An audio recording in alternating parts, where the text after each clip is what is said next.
इसमें जो ये पंजे होते हैं ये पंजे लगभग एक घौद में 12 से 13 पंजे ही होने चाहिए। अगर आप घौद के ऊपर कहीं कहीं पे दाग है, ये दाग जो होता है इसको केले में आने वाली एक जो आती है बनाना बीट रोग करके कहते हैं। ये समय मतलब जैसे स्थिति देश की बनी है, बेरोजगारी अपनी चरम सीमा पे है, तो मैं तो यही कहूँगा हर देश के युवा को अपना चाहिए कि वो अपना खुद का कुछ करें, किसी के भरोसे ना रहें।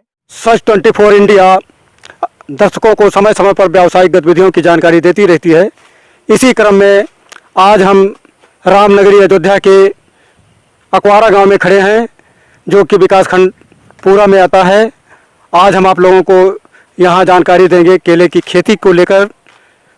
यहां हम आदित्य वर्मा के खेत में खड़े हुए हैं, जो कि 2014 में बीटेक करने के बाद इन्होंने नौकरी नहीं ढूंढा, इन्होंने व्यावसायिक खेती की तरफ रुख किया। तो इतना बढ़िया खेती इन्होंने किया कि नौकरी भी फेल हो गई। आज ये इसे अच्छी आमदनी कर रहे हैं और केले की खेती करके ये अच्छी कमाई कर रहे हैं। आइए आपको हम दिखाते हैं। देखिए ये अकवारा निवासी आदित्य वर्मा का खेत है। आइए आपको हम दिखा रहे हैं। देखिए ये आदित्य वर्मा का खेत है, जिसमें 6 बीघे में लगभग केला लगा हुआ है। आपको हम दिखा रहे हैं, हमारे साथ बने रहिए। आइए हम आपको दिखाते हैं। देखिए लगभग ये 6 बीघे में ये खेती हुई है और नंबर 1 की खेती हुई है। आइए आइए अब हम आपको मिलाते हैं आदित्य वर्मा जी से, जो कि बीटेक करने के बाद भी इतनी बढ़िया खेती कर रहे हैं कि नौकरी करने वाले फेल हो गए हैं।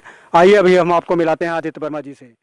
हाँ वर्मा जी, हमारे दर्शकों को जरा अपना परिचय दीजिए। नमस्कार दोस्तों, मैं आदित्य कुमार वर्मा अकवारा गांव का निवासी हूं, जो अयोध्या की पावन धरती पे पड़ता है और विकासखंड पूरा बाजार है हमारा। और अकवारा गांव अयोध्या से लगभग 8 किलोमीटर की दूरी पे स्थित है। अच्छा, हमारे दर्शकों को अपनी डिग्री के बारे में कुछ बताइए। हम 2014 में Raja Shri Ranjit Singh institute of management and technology से बीटेक किए हुए हैं इंफॉर्मेशन टेक्नोलॉजी में। अच्छा वर्मा जी, ये बताइए कि आपने बीटेक की डिग्री लिया और उसके बाद कृषि में जुट गए, तो क्या कारण रहा? देखिए, टेक्निकल नॉलेज हमारी अपनी शौक़ थी, लेकिन नौकरी मुझे कभी पसंद नहीं थी। मैं बचपन से ही नौकरी करना पसंद नहीं करता था, क्योंकि मैं चाहता था कि मैं नौकरी ना करूं, जो भी करूं खुद का अपना करूं। और मेरे पास पहले से ही खेती का व्यवसाय था, इसलिए हमने खेती को प्रेफर किया और मैंने खेती को ही चुना और यही कर रहा हूँ। अच्छा वर्मा जी, ये बताइए कि आपने कितने बीघे केले की खेती की है? मैंने अभी इस समय 6 बीघे केले की खेती की हुई है, जिसमें अभी लगभग 1.5 महीने की गौद आ चुकी है, जो अभी फुल मैच्योर नहीं हुई है। ये मैच्योर होने में लगभग अभी 1.5 से 2 महीने के करीब लगेंगे। अच्छा, ये बताइए कि ये पेड़ आपने कब लगाया था? ये पेड़ हम वही बरसात खत्म होने के बाद, मतलब अगस्त के बाद लगाते हैं, अगस्त के लास्ट वीक में या फिर सितंबर के फर्स्ट सप्ताह में। अच्छा, हमारे दर्शकों को ये बताइए कि लगभग एक बीघे खेती में, केले की खेती में लगभग कितना व्यय आएगा? 1 बीघे केले के खेती में अगर आप व्यय करेंगे तो लगभग 25 से 30 हज़ार रुपये का खर्चा आता है, और जिसमें उत्पादन लगभग मतलब 60 से 70 कुंटल का उत्पादन आता है। अगर रेट अच्छा मिले तो ये केले में टोटल इनकम जो बनती है, ये मान के चलिए कि अगर आपका केला 14 से 15 रुपये में बिक जाता है तो 1 लाख के ऊपर की इनकम आपकी हो जाती है, और जिसमें से मतलब 70 से 80 हज़ार रुपये पर बीघे बचत आ जाती है। अच्छा, ये बताइए कि इसमें सावधानियां क्या क्या बरतनी पड़ती है?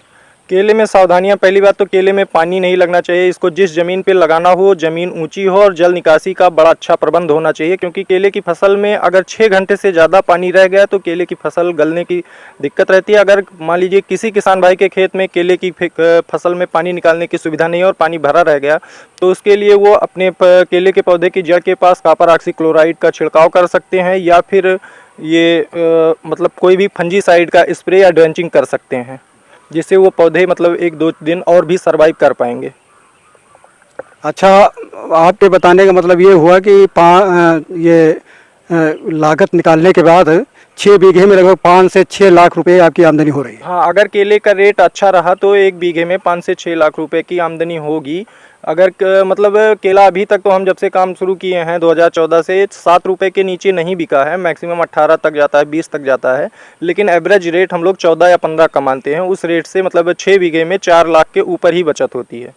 अच्छा, लगभग किस महीने में ये केला तैयार हो जाता है? ये अभी जैसे इस समय आप देख ही रहे हैं कि केला इस समय अभी अपने आधे मेच्योर पोजीशन पे है। अभी इसमें 1.5 से 2 महीने लगेंगे। तो ये महीना जैसे अगस्त का चल रहा है, तो ये अक्टूबर में तैयार हो जाएगा। 15 अक्टूबर के बाद ये फसल कटने लगेंगी। अच्छा, तो इसकी फसल कट जाने के बाद आप यहाँ घर पे केला पकाते हैं कि कच्ची फसल बेच देते हैं? नहीं, हम कच्ची फसल भी बेचते हैं और घर पे भी केला पकाते हैं, क्योंकि एक साथ खेत में तैयार होने के बाद उतना ज़्यादा पका हुआ माल तुरंत एक ही ज़िले में बिक नहीं सकता।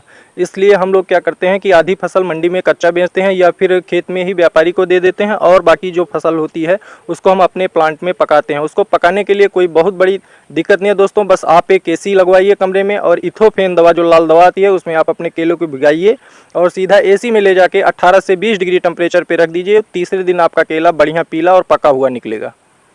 अच्छा, हमारे दर्शकों को ये बताइए कि जो केला आप पका करके बेचते हैं और जो कच्चा बेचते हैं, क्या दोनों के विक्रय मूल्य में अंतर होता है? हाँ, दोनों के विक्रय मूल्य में बहुत ही अंतर होता है, क्योंकि जो कच्चा केला होता है उसका वजन ज़्यादा होता है और उसमें बीच में जो होता है डंठल का भी वजन तौला जाता है। लेकिन जब आप पका के केला देते हैं तो उसमें आप प्योर केला देते हैं, इसलिए उसका रेट में वेरिएशन होता है। पके केले का रेट ज़्यादा होता है, लेकिन हालांकि हम लोग किसान हैं इसलिए बहुत ज़्यादा वेरिएशन नहीं देते हैं।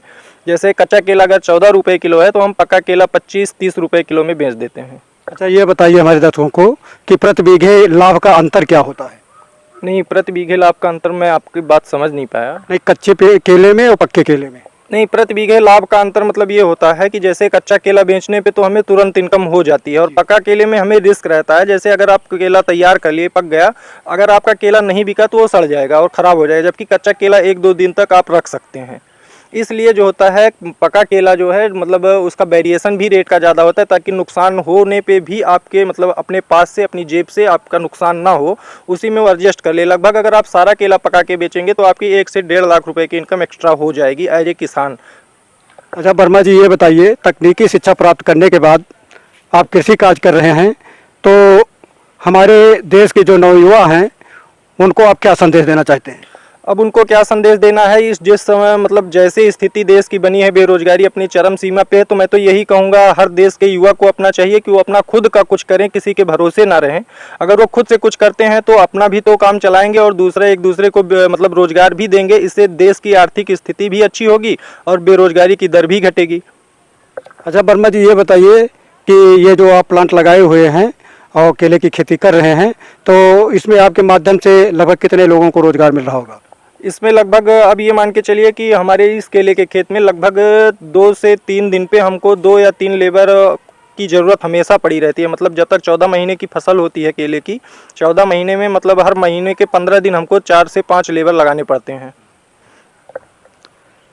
आदित्य वर्मा जी का कहना है कि देश के युवा जो हैं रोजगार के लिए इधर उधर न भटके, वे व्यावसायिक खेती करें जिसमें उनको फ़ायदा ही फ़ायदा है, और उसके साथ साथ वो अन्य लोगों को भी रोजगार मुहैया कराएंगे।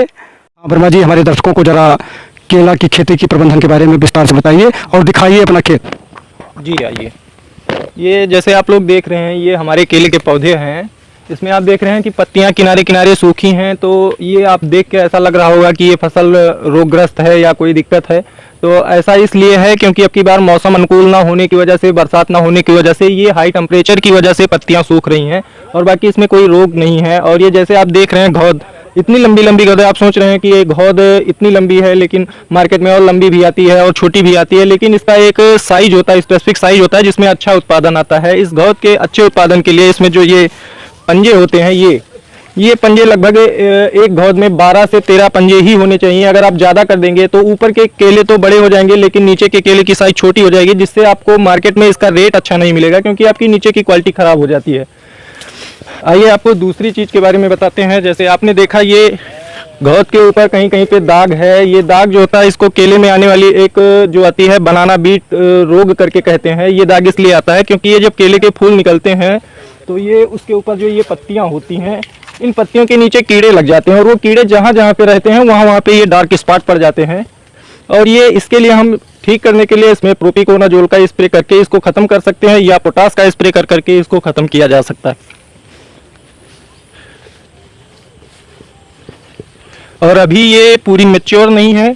आपको आइए दिखा देते हैं कि हमने एक एक केले में कितने पंजे रखे हुए हैं। जैसे देखिए इसमें 1 2 3 इधर 4 5 6 7 8 9 10 11 पंजे हमारे इस मतलब गौद में है। अगर चाहते तो और रख सकते हैं, लेकिन उसके बाद देखिए हमने ये फूल को तोड़ दिया है।